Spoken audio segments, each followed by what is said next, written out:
दोस्तों, एक बार की बात है। एक गांव में एक किसान अपने बेटे के साथ रहा करता था। वो जिंदगी के मुश्किल से मुश्किल टाइम में भी शांत और पॉजिटिव रहता और हमेशा यह कहता, जो होता है अच्छे के लिए होता है, बस ऊपर वाले पर भरोसा रखो।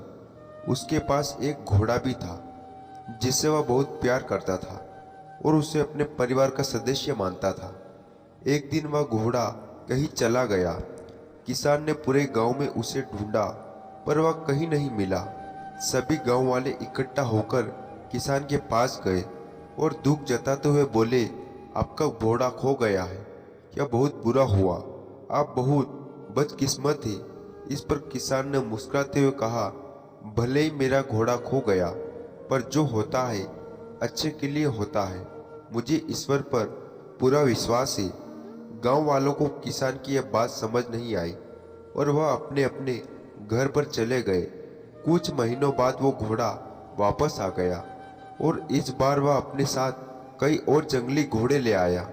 सभी गांव वाले फिर इकट्ठा हुए और उत्साह से बोले, आपका घोड़ा खो जाना अच्छा था, अब आपके पास इतने सारे घोड़े हैं, आप कितने खुशकिस्मत हैं। इस पर किसान ने फिर से शांत स्वर में कहा, भले अब मेरे पास बहुत सारे घोड़े हैं, लेकिन मुझे कोई विशेष खुशी नहीं है। जो होता है अच्छे के लिए होता है। मुझे ईश्वर पर विश्वास है। गांव वालों को किसान की यह बात फिर से समझ में नहीं आई और वह अपने अपने घर चले गए। कुछ समय बाद किसान के बेटे ने घुड़सवारी सीखना शुरू किया, लेकिन एक दिन वह घोड़े से नीचे गिर गया और उसकी टांग टूट गई। सभी गांव वाले फिर इकट्ठा हुए और अफसोस जताते हुए बोले, शायद इतने सारे घोड़े मिलना अच्छा नहीं था। अगर यह घोड़े नहीं होते तो आपके बेटे की टांग ना टूटती। आप बहुत बदकिस्मत थे। किसान ने फिर वही बात कही, भले ही मेरे बेटे की टांग टूट गई, पर जो होता है अच्छे के लिए होता है। मुझे ईश्वर पर पूरा भरोसा है। गांव वालों को किसान की बात फिर समझ नहीं आई और वो अपने अपने घर चले गए। कुछ समय बाद राज्य पर हमला हो गया। राजा की सेना कम पड़ने लगी, इसलिए सभी जवान लड़कों को सेना में भर्ती किया जाने लगा। लेकिन किसान का बेटा युद्ध में जाने से बच गया क्योंकि वह घायल था। सभी गांव वाले फिर इकट्ठा हुए और भावुक होकर बोले, आपका बेटा युद्ध में जाने से बच गया, आप कितने खुशकिस्मत हैं। पर हम सब बहुत दुखी है क्योंकि हमारे बेटे युद्ध में चले गए। हमें नहीं पता वह वापस आएंगे भी या नहीं। गांव वालों ने किसान से पूछा, हमने आपको जीवन के मुश्किल से मुश्किल वक्त में भी शांत और पॉजिटिव रहते देखा है, आप ऐसा कैसे कर लेते हैं। किसान मुस्कुराया और कहा, हमेशा खुश और पॉजिटिव रहने के लिए दो बातों को समझना जरूरी है। पहली बात, लोगों को बातों से ध्यान मत दो, क्योंकि उनकी बातों को ध्यान देने का मतलब है अपनी खुशी की रिमोट कंट्रोल दूसरों के हाथों में देना। अगर लोग आपकी तारीफ करेंगे तो आप खुश हो जाएंगे और अगर बुराई करेंगे तो आपका गुस्सा आ जाएगा।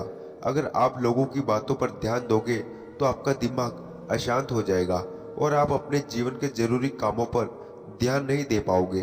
दूसरी बात, कभी भी किसी बात को तुरंत अच्छा या बुरा मत कहो। जिस तरह किसी किताब के सिर्फ एक लाइन को पढ़कर यह नहीं बताया जा सकता कि पूरी किताब अच्छी है या बुरी, उसी तरह लाइफ के किसी एक एंडिसेंड को देखकर यह नहीं कहा जा सकता कि वह पूरी जिंदगी के लिए अच्छी थी या बुरी। आज जो घटना अच्छी लग रही वह कल बुरी साबित हो सकती है और आज जो घटना बुरी लग रही वह कल अच्छी भी लग सकती है। जैसा कि हमने इस कहानी में देखा, आपके साथ क्या होगा वह आपके हाथ में नहीं, लेकिन आपके कर्म आपके हाथ में है। इसलिए अपने कर्म और सोच को अच्छा बनाओ और बाकी चीजें ऊपर वाले के हवाले कर दो, क्योंकि जो भी होता है वो अच्छे के ही होता है। बस ईश्वर पर भरोसा रखो। दोस्तों, हमारे आसपास कई लोग हैं जो अपनी जिंदगी में मुश्किल दौर से गुजर रहे। हो सकता है कोई हिम्मत हार चुका हो, कोई खुद को अकेला महसूस कर रहा हो, या कोई अपनी परेशानियों से लड़ते लड़ते थक चुका हो। शायद सिर्फ एक ही सही बात सही समय पर किसी की पूरी जिंदगी बदल सकती है। अगर आपको यह कहानी पसंद आई और इससे आपको प्रेरणा मिली हो तो इसे ज़रूर शेयर करें। क्या पता आपका एक शेयर किसी के जीवन में रोशनी ले आए, किसी की उम्मीद दे या किसी को फिर से मुस्कुराने की वजह मिल जाए। शुक्रिया दोस्तों, मिलते हैं अगली वीडियो में। तब तक अपना ख्याल रखिएगा। जय श्री